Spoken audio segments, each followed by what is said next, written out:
మీ పిల్లల బంగారు భవిష్యత్తు కోసం ఫ్యూచర్ స్పార్క్ ఇంటర్నేషనల్ స్కూల్లో జాయిన్ చేయండి. నమస్తే రమ్మగారు. నమస్తే జయ. రమ్మగారు, మనకి ఆంజనేయ స్వామి అనగానే సింధూరం గుర్తొస్తుంది. ఓన్లీ ఆయనకే ప్రత్యేకం. మనం ఆ కలర్ ఇంకెక్కడా చూడం. ఆంజనేయ స్వామికి సింధూరానికి ఉన్న సంబంధం ఏంటండి? కరెక్ట్గా నాకు మీ శారీ కలర్ ఇంచుమించుగా అదే అనిపిస్తుంది. సింధూరపు రంగు. ఈ గండ సింధూరాన్ని స్వామికి, ఆంజనేయ స్వామికి సమర్పిస్తారు. చాలా ప్రత్యేకమైన సేవ. ఆయన దేవాలయాల్లో అది ఇస్తారు, అది పెట్టుకుంటాం, అది వదలదు. అవును, దేవాలయంలో ఓ పక్కన అద్దం పెడతారు, అద్దం దగ్గర అంతా అవే మరకలు కనపడుతుంటాయి, వేలు నుంచి వదిలిపెట్టదు. నువ్వుల నూనెతో రంగరిస్తారు. దీనికి పురాతన కాలం అంటే మనకు తెలిసి మన తాతల నాటి నుంచి కూడా ఆంజనేయ స్వామికి సింధూరానికి ఏమైనా సంబంధం ఉంది. ముందు కాలంలో ఏం చేసేవారో తెలియజేయ. అసలు ద్వాపర యుగంలో ఆంజనేయ స్వామికి ఏదైనా పూజ చేశారు అనే పాయింట్లు కూడా మనం వినాం. మహాభారతమే కదా మనకి ద్వాపర యుగంలో ప్రమాణం. మహాభారతంలో కానీ భాగవతంలో కానీ ఆంజనేయ స్వామిని పూజించిన ప్రస్తావన రాదు. ఒకే ఒకసారి ఎక్కడొస్తుంది? సౌగంధికాపహరణం కోసం వెళ్తాడు భీముడు. అప్పుడు ఆయనకి ఆ గంధమాదన పర్వతం మీద ఈ ఆంజనేయ స్వామి కనిపిస్తారు. అప్పుడు వీళ్ళిద్దరూ ప్రార్థిస్తే అప్పుడు భీముడి ప్రార్థనను అనుసరించి వచ్చి మీ రథం మీద కేతనంగా ఉంటాను అని చెప్పాడు.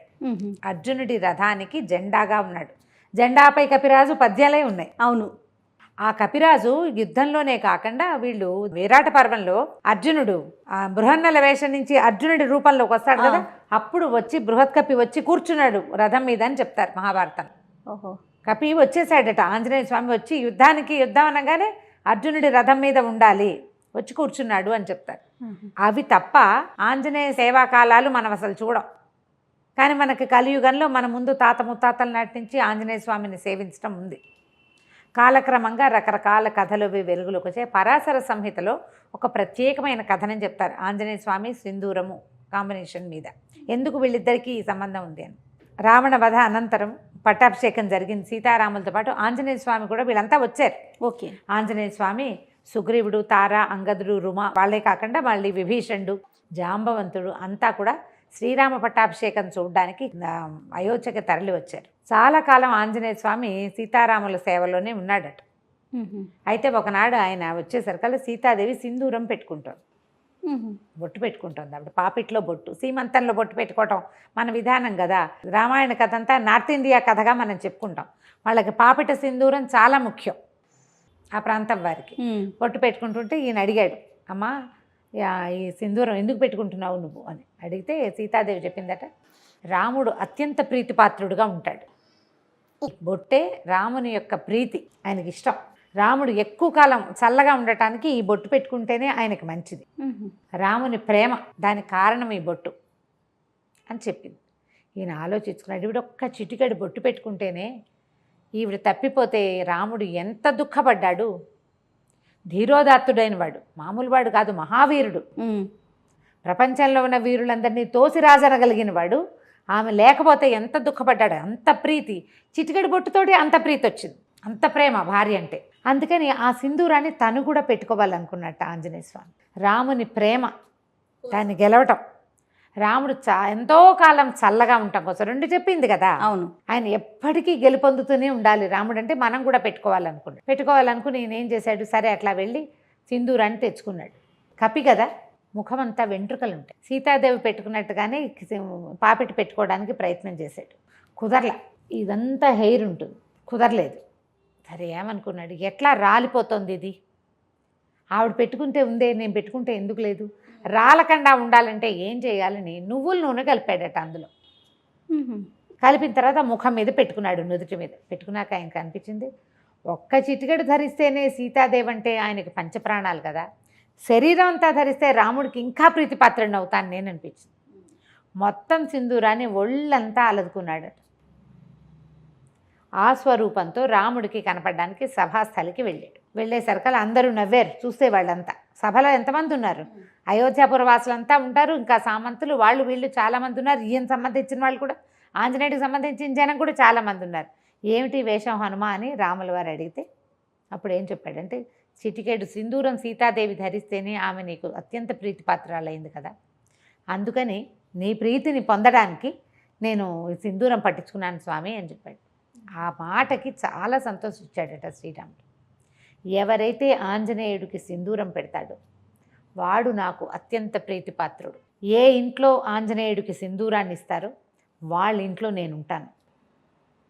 రాముడు మనతోటి ఉంటే ఏమిటి తక్కువేమి మనకు, రాముడు ఒక్కడుండు వరకు అన్నారు త్యాగరాజు. ఆయన ఉంటే ఏమీ తక్కువ లేదు, అన్నీ ఉన్నట్టే, సర్వం ఉన్నట్టే. భగవంతుడు మనతోటి ఉండటం. దాంతో అప్పటి నుంచి ఆంజనేయ స్వామికి సింధూరం ఇవ్వటం ఒక పద్ధతిగా మారింది. ఆయనకి సింధూరం ఎక్కించడం అనేది ఒక సేవ ఉంటుంది. మంగళవారాలు కొన్ని దేవాలయాల్లో స్వామికి సింధూరం మొత్తం పట్టిస్తారు. ఏవైనా ఆర్థిక సమస్యల్లో ఉన్నవాళ్ళు, ఒక తెలియని కారణాలతోటి ఇబ్బంది పడతారు. అంతా వ్యాపారం నడుస్తుంటుంది, ఏవో ఇబ్బందులు వస్తాయి, పిల్లలు పెళ్ళిళ్ళు కుదురుతాయి, ఏవో ప్రాబ్లమ్స్ వస్తాయి, అన్నీ బాగానే ఉంటుంది, ఏమిటో ఇబ్బంది, తెలియని కారణాలు ఉంటాయి వాటికి. అవి తీరటానికి సింధూరం ఎక్కించాలంటారు. అవి ఎక్కించడానికి ఏం చేస్తారంటే ఒట్టిగా పొడి సింధూరం కాకుండా దాంట్లో నువ్వుల నూనె కలుపుతారు. నూనె కలిపిన సింధూరం ఇంకా వదిలిపెట్టదు, అందుకే అది జిగురు. అవునవును, జిగురుగా ఉంటుంది కదా.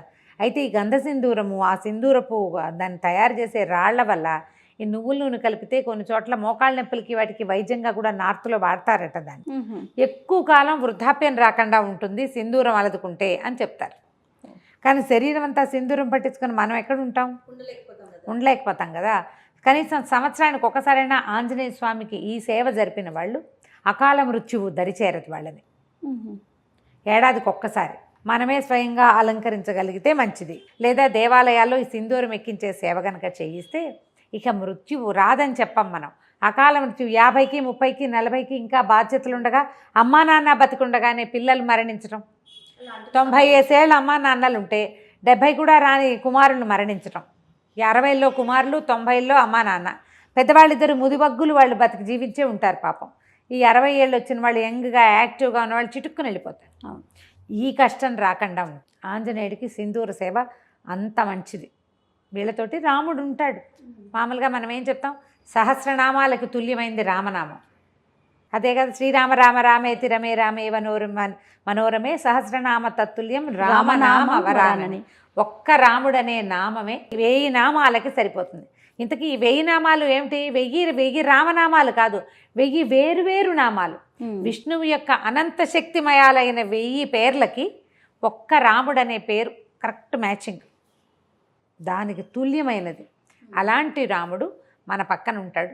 అందుకని ఆంజనేయ స్వామికి ఈ సింధూరం ఎక్కించడం ఒక పద్ధతిగా మారింది. మనం ఇటీవల కాలం మనకు దగ్గరలో కూడా ఆంజనేయ స్వామికి ఏముంది, ఆయన ప్రతి వీధికి సందుకి దేవాలయాలు ఉంటాయి.